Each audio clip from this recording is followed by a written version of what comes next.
మంతా తుఫాన్ ప్రభావంతో భారీ వర్షాలు కురుస్తున్నాయి. పాలేరు రిజర్వాయర్కు వరద పొట్టెత్తింది. 24 గేట్లు ఎత్తి దిగువకు నీటిని విడుదల చేస్తున్నారు. సైడ్ వాల్ మీద నుంచి వరద నీరు ప్రవహిస్తుంది. ఇక ఖమ్మం నుంచి మరింత సమాచారాన్ని మా ప్రతినిధి ఉపేందర్ లైవ్లో అందిస్తారు. ఉపేందర్, మంతా తుఫాన్ ప్రభావంతో భారీ వర్షాలకు సంబంధించి మీ దగ్గర ఉన్న అప్డేట్స్ ఏంటి? చక్రి ఇప్పటికే ఖమ్మం జిల్లా వ్యాప్తంగా కూడా మోందా తుఫాన్ అయితే విజృంభిస్తున్న పరిస్థితి అయితే ప్రధానంగా కనిపిస్తుంది. నిన్న నుంచి ఎడతెరిపి లేకుండా కురుస్తున్న వర్షాలతో కూడా వాగులు వంకలు అయితే ప్రధానంగా పొంగిపోతున్న పరిస్థితి కనిపిస్తుంది. ఇక పాలేరు, ఆకేరు, మున్నేరు ఈ అన్ని కూడా ప్రధానంగా ఈ నదులన్నీ కూడా పొంగి పొర్లుతున్నాయి. ఈ నేపథ్యంలోనే ఖమ్మం జిల్లా వ్యాప్తంగా ఉన్నటువంటి ఏదైతే వైరా రిజర్వాయర్ కావచ్చు, అటు లంకాసాగర్ రిజర్వాయర్ కావచ్చు, ఇటు పాలేరు రిజర్వాయర్ పూర్తి స్థాయి నీటి మట్టంతో నిండిపోయిన పరిస్థితి అయితే ప్రధానంగా కనిపిస్తుంది. ఇక దిగువకు కూడా ఎక్కువ 20,000 క్యూసెక్కులు నీటిని ఎత్తే అటు పాలేరు రిజర్వాయర్ ద్వారా కూడా అధికారులు విడుదల చేస్తున్నారు. ఎగువ నుంచి దాదాపుగా 1,200 క్యూసెక్ల నీరు వచ్చి చేరుతుండడంతో ఈ ప్రవాహం పూర్తి స్థాయి నీటి మండలం మించి కూడా ఈ ప్రవాహం అయితే కొనసాగుతున్న పరిస్థితి కనిపిస్తుంది. ఈ నేపథ్యంలోనే జిల్లా వ్యాప్తంగా కూడా రైతాంగం కూడా తీవ్రంగా ఇబ్బందులు పడుతున్న పరిస్థితి అయితే జిల్లాలో కనిపిస్తుంది. ఇక ప్రధానంగా ఏదైతే పలు గ్రామాలకు కూడా రహదారులు కూడా స్తంభించిపోయిన పరిస్థితి అయితే ప్రధానంగా కనిపిస్తుంది. ఇక లో లెవెల్ కాజువేలు కావచ్చు, అదేవిధంగా అప్పర్ లెవెల్ కాజువేలు కావచ్చు, ఆ లెవెల్ వాటన్నిటి ముందు కూడా వరద ప్రవాహం కొనసాగుతున్న నేపథ్యంలోనే రాకపోకలు పూర్తిగా స్తంభించాయి. ప్రధానంగా ఇక వరి అదే విధంగా పత్తి పంటకైతే తీవ్ర నష్టం వాటిల్లిన పరిస్థితి కనిపిస్తుంది. ఇక పూర్తిగా అటు వర్షం రావడంతో పాటు అదే విధంగా ఎదురుగాలు కూడా కొనసాగుతుండడంతో ఇటు వరి పూర్తిగా నేల కొరిగిన పరిస్థితి కనిపిస్తుంది. ఇక పొట్ట దశకి అదే విధంగా కోత దశకు వచ్చిన వరి పంట మాత్రం పూర్తిగా నేలమట్టం అయిన పరిస్థితి కనిపిస్తుంది. ఇంకా రైతులు ఇదంతా కూడా కొంత ఆందోళన చెందుతున్నారు. ప్రధానంగా ఖమ్మం జిల్లా వ్యాప్తంగా దాదాపుగా 2 లక్షల పైచీలకు వరి సాగు అయితే కొనసాగుతుంది. అదే విధంగా 2,50,000 పైచీలకు అటు పత్తి సాగును కూడా చేశారు. ఈ నేపథ్యంలోనే ఎక్కువ దిగుబడి వస్తుందని చెప్పేసి రైతులు ఆశించిన నేపథ్యంలోనే పూర్తిగా ఆ పంట కూడా ఈ మోందా తుఫాన్ ప్రభావంతో కూడా పూర్తిగా నష్టపోయిన పరిస్థితి ప్రధానంగా కనిపిస్తుంది.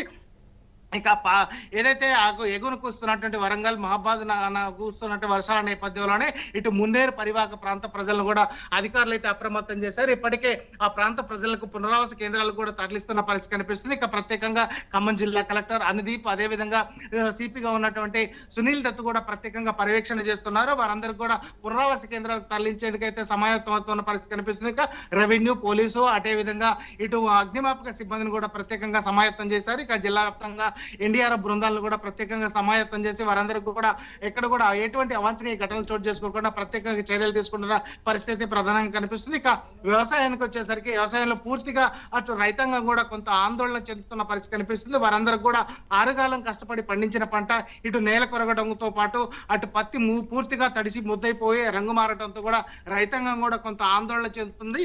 దాంతో పాటు వారంతా కూడా కొంత ఆందోళన చెందుతున్నారు. ఇప్పటికే అటు వ్యవసాయ శాఖ మంత్రిగా ఉన్నటువంటి తుమ్మల నాగేశ్వరరావు ఇప్పటికే తక్షణంగా వ్యవసాయ శాఖ అధికారులతో ప్రత్యేకంగా నష్టం అంచనాలు వేయాలి, అదేవిధంగా పూర్తిగా పారదర్శకంగా ఈ అంచనాలు వేయాలని చెప్పేసి అటు వ్యవసాయ శాఖ మంత్రి తుమ్మల నాగేశ్వరరావు చెప్పిన నేపథ్యంలోనే వ్యవసాయ అధికారులు కూడా ఇప్పటికే ఆ దిశగా కూడా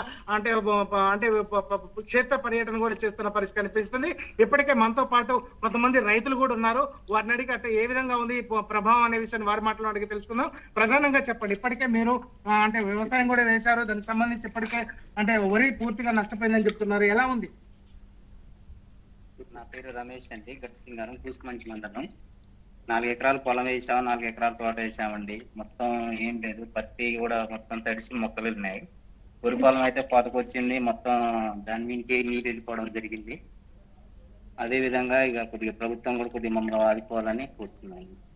ప్రధానంగా చూసుకుంటే పత్తి, వరితో పాటు ఇటు మిర్చి తోట కూడా పూర్తిగా నష్టపోయిందని చెప్తున్నారు. మరి కొంతమంది రైతులు ప్రధానంగా మీరు మిర్చి తోట పూర్తిగా నష్టపోయిందని చెప్తున్నారు కదా, ఎన్ని ఎకరాలు వేశారు, ఈ ప్రభావం ఎలా ఉంది, ఎంత ఖర్చు అయింది? 1 ఎకరాలు వృక్షాలు వేసామండి. పచ్చిసారి వృక్షాలకి వరదలకి కొట్టకూడదు, మళ్ళీ దాన్ని దమ్ము చేసి మళ్ళీ కరిగట్ చేసి మందులు వేసి అప్పుడు చాలా నష్టపోయాం సార్. ఇప్పటికీ 10 ఎకరాల పొలం కోతకొచ్చే మూమెంట్ లో మొత్తం నేల బట్టి పూసే పరిస్థితి లేకుండా అయింది. ఎకరానికి 30,000 నుంచి 40,000 మధ్యలో పెట్టుబడి అయింది. చాలా నష్టపోయాం. మమ్మల్ని ప్రభుత్వం కొద్దిగా ఆదుకోవాలని మేము మాట్లాడుతున్నాము. తోట అయితే ఏం లేదండి, మొత్తం నేలమట్టం అయిపోయింది. మొత్తం కొమ్మలు ఇరిగిపోయి అంతా నేలమట్టం అయ్యి రైతులు చాలా నష్టపోయినామండి. పెద్ద అప్పులు తెచ్చి 3 రూపాయలు వడ్డీలు తీసుకొచ్చి వ్యవసాయం చేసి పెట్టుబడులు పెట్టినామండి. మేము చాలా లాస్ పోయాం. అంటే ప్రధానంగా చూసుకుంటే మిర్చితో పాటు అదే విధంగా పత్తి ఇదే విధంగా వరి పూర్తిగా నష్టపోయిందని చెప్తున్నారు.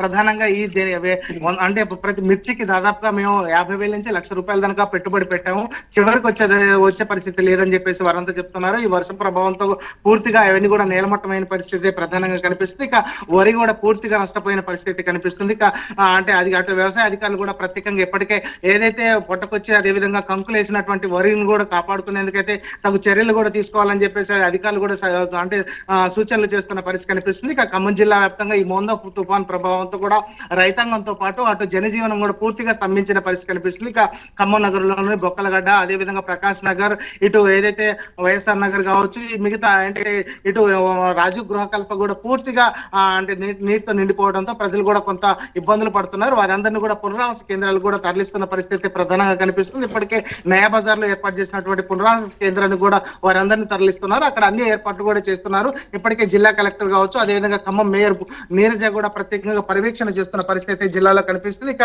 జిల్లా వ్యాప్తంగా కూడా ఏదైతే అటు నదులలో కూడా వాగులు వంతులు దాటేటప్పుడు తగు చర్యలు తీసుకోవాలని చెప్తున్నారు. మత్స్యకారులు వేటకు వెళ్ళొద్దని చెప్పేసి సూచిస్తున్న పరిస్థితి కనిపిస్తుంది.